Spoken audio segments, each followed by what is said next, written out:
komwe Yahweh Yahweh batela mikombo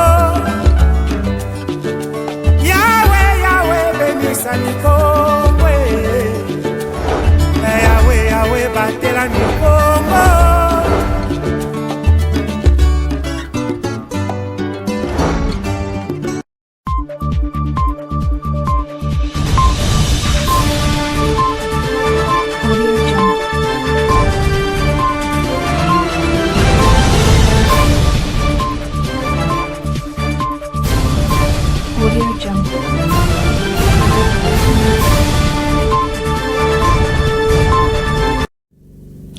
Très heureuse de vous retrouver, mesdames et messieurs, bonsoir et bienvenue dans cette grande livraison d'actualité.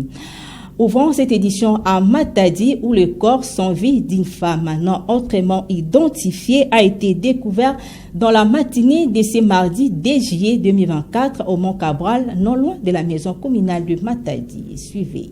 C'est vers 5 heures du matin de ce mardi 2 juillet 2024 que le corps inerte d'une femme d'une quarantaine d'années, non autrement identifiée, a été découverte par le passant le long de l'avenue Umba Dimasiala, communément appelée Mont Cabral, non loin de la maison communale de Matadi. Aussitôt informé, le bourgmestre de la commune de Matadi s'est rendu sur place pour constater le fait. Notons que la circonstance autour de ces décès reste encore inconnue. Après constat, le corps de l'illustre disparu a été conduit au cimetière vu son état de décomposition pour l'inhumation. Parlons sécurité dans cette édition, faisant suite aux actes de banditisme urbain qui sévit depuis un temps dans la ville de Matadi. Une opération de grande envergure mixte a été menée entre la police et les éléments des FARDC dans la nuit du 30 juin au 1er juillet 2024. Plusieurs présumés inciviques ont été arrêtés. Les détails avec ces commentaires de Glodino Lukan. La police nationale congolaise a mis la main à plus de 30 présumés inciviques appelés Kuluna, dont une jeune fille. C'était au cours d'une opération de grande envergure menée conjointement avec les éléments de la Forces armées de la République démocratique du Congo FARDC dans la nuit du dimanche 30 juin au lundi 1er juillet 2024 dans quelques quartiers communément appelés Kapu, Trabeka, Biwewe et Wunzi. Ces malfrats ont été présentés à la population par le maire de la ville Dominique Nkodiambete en présence du commissaire urbain de la police, le colonel Baudouin Akilimani. Qu'ils soient placés hors d'état de nuire, nous ne voulons plus les revoir. Nous, les motocyclistes, sont devenus leur cible. Ces inciviques en ont après nous et nous embuscadent en fin de journée après le travail. Éloignez-les de nous.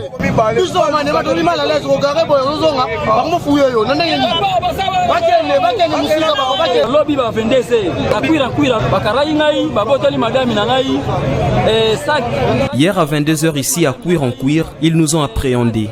Ils ont ravi le sac de ma femme qui contenait 1 800 000, un téléphone Android et des babouches. Ce sont eux, je les reconnais. Rappelons que dans la nuit du 27 au 28 juin, plusieurs maisons ont été visitées par le malfrat. Ils ont ensuite promis de revenir pour la même cause. 24 heures après, ils ont tenu leurs promesses. Ils ont emporté plusieurs biens de valeur de paisibles citoyens de Biwewe.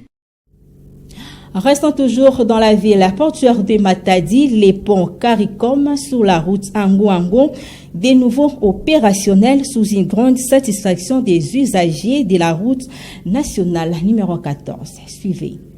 Après 6 jours de travaux de construction d'un pont métallique en remplacement de celui en béton dont l'effondrement est survenu il y a quelques semaines en plein cœur de la route Ango-Ango, située dans la commune de Matadi, c'est ce lundi 1er juillet que le trafic a bel et bien repris sur ce tronçon routier. Ce pont métallique provisoirement construit permet la reprise normale d'une circulation de toutes sortes d'engins roulants empêchés de traverser auparavant suite à son mauvais état. Quelques passagers trouvés sur place se sont exprimés quant à ci. C'est pas une réalisation parce que le pont il a bien oui, mais regret la vie c'est ça. Pont au est-ce que pont est supporté pendant 5 ans? De manière générale, constater la réhabilitation d'une infrastructure est un plaisir. Mais la question que je me pose est celle-ci. A-t-elle été construite pour une courte durée ou comment? Je n'imagine pas la traversée d'un engin à gros tonnage sur ce pont. Il ne tiendra pas longtemps. Est-ce juste momentané? J'aurais souhaité que ceux qui ont réhabilité la route nationale numéro 14 exécutent aussi ces travaux. Pourquoi pas soka bato na basala a deux bandes ya munene tomoni pont esili mituko ebandi koleka bon biso tokanisa ke pont ekozala ke ya libela. Nous remarquons que les véhicules traversent déjà ce pont. Sur la pancarte, nous parvenons à lire qu'il est érigé provisoirement. La qualité de la structure métallique n'inspire pas confiance. Pour la simple et bonne raison, il ne va pas supporter le poids des gros engins. Que les autorités soient interpellées afin d'une intervention rapide.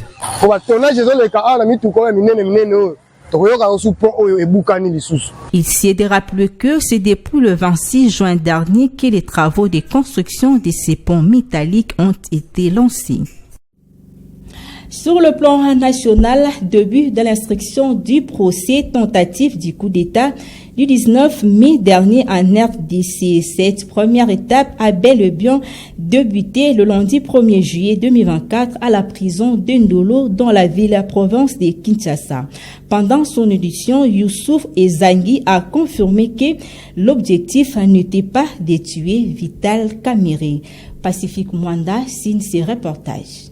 Le tribunal a entamé la procédure du procès tentative du coup d'État du 19 mai 2024, le lundi 1er juillet de l'année en cours. L'audience s'est déroulée à la prison militaire d'Ndolo dans la ville-province de Kinshasa. Youssouf Ezangi, présenté par le tribunal comme l'un des bras droits de Christian Malanga, initiateur présumé des attaques du 19 mai, était le premier prévenu à être auditionné. À l'en croire, l'objectif n'était pas de tuer Vital Kamerhe, l'arrêter et l'amener au palais de la nation où s'installait Christian Malanga, chef de file, pour sa déclaration. Était donc la mission lui assignée. Poursuivant son speech, Youssouf Ezangi a confirmé que le président du mouvement New Zaïre n'a pas été appréhendé vivant. Concernant la tentative du coup d'État, je n'étais pas au courant des détails de la mission. Aux recrutés, on leur promettait un emploi dans une ONG, a-t-il conclu. C'est faux. Et puis, elle a confié la logique de sous la quota. C'est faux. Il n'a pas été capturé vivant. J'étais là. Après sa mort, j'ai tenté d'arriver là où il était, sous les herbes. Pendant que les JR approchaient, ils m'ont trouvé à ses côtés, alors qu'il était déjà décédé.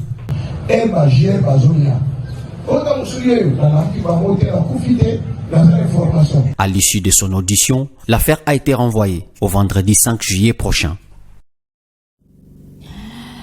Tout à fait autre chose dans cette édition, l'artiste et comédien Madiadia alias Lite Akanda est suspendu aux réseaux sociaux pour une durée de 70 jours par le bureau du Conseil supérieur de l'audiovisuel et de la communication, CISAC en sigle. Prise de précision avec Jean Singoy.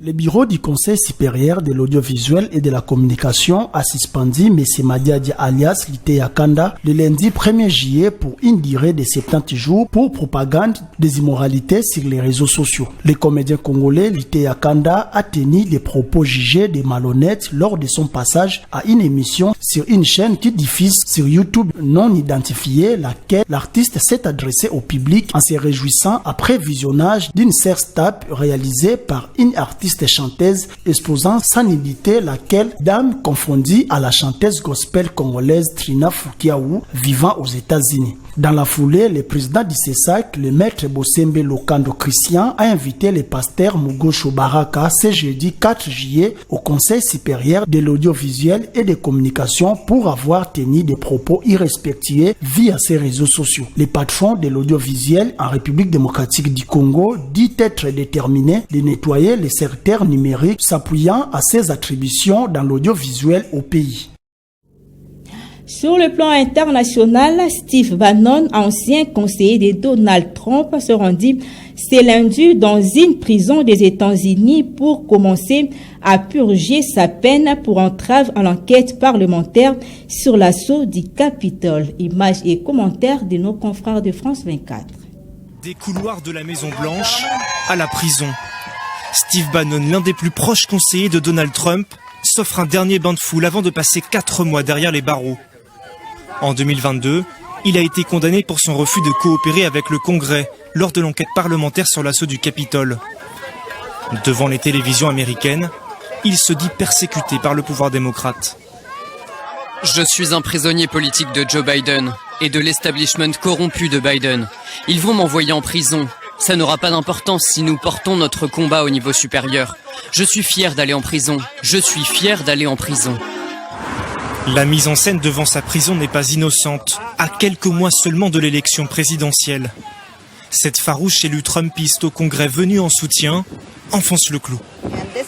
Nous sommes dans une nation en déclin où les deux partis politiques sont en guerre l'un contre l'autre et où le parti au pouvoir enferme ses ennemis politiques et ses opposants politiques.